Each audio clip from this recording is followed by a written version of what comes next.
everybody, it's Dan Martin. Today's video is going to be on bunker play and learning how to get the proper acceleration to get the club head to move fast enough to get out of the bunkers.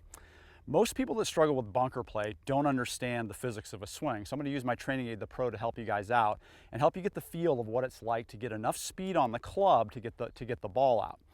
Most players that struggle in the bunker tend to try to really get so fixated on trying to hit a certain distance behind the ball that their hands get involved and they try to throw or they try to move the club's weight with their wrists. Anytime you do that, you can do it, but you got to be perfect to get just the right amount of contact, because the club head actually isn't speeding up when you do that. It's actually slowing down, and it's very difficult to get the timing. So that can lead to either like leaving it in the bunker, which is really common, or again, generally the reaction anytime you hit it fat a lot is to actually tense up and then skull it over the green, okay? So to get much better at bunker shots, we need to understand how we transfer energy and get a really good feel of how to get speed on the golf club.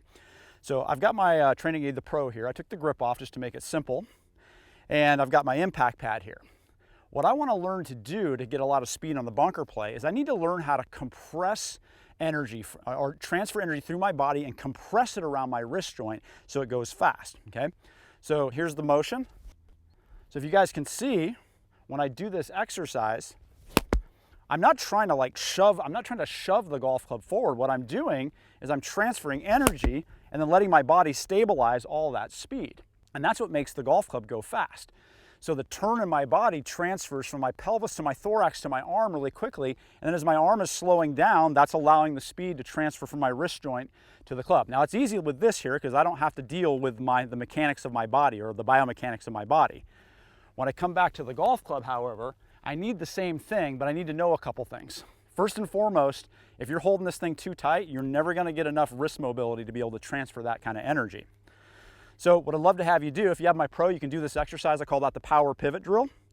But you can also just grab your golf club, and what I want you to do is I want you to really soften your wrists up and get them super mobile, okay? So you'll notice if I hold tight, I can't move it, and something else starts to happen, okay? So super mobile. And then what I'm going to do is I'm going to try to create a lot of speed and feel like my body actually kind of slows down and the club speeds up. So you're going to keep doing practice swings in the sand until you can start to feel like your wrists are going, or the club is pulling your wrists really fast. Once you've got that kind of energy, now you got the speed that gets the ball out of the bunker.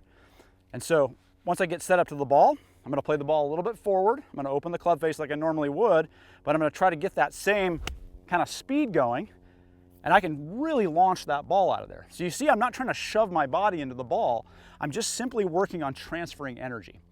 So again, the simplest way to do that is to get the Pro so you can really understand and feel how to do it, because when you take away the shaft, you take away the possibility of manipulating the golf club.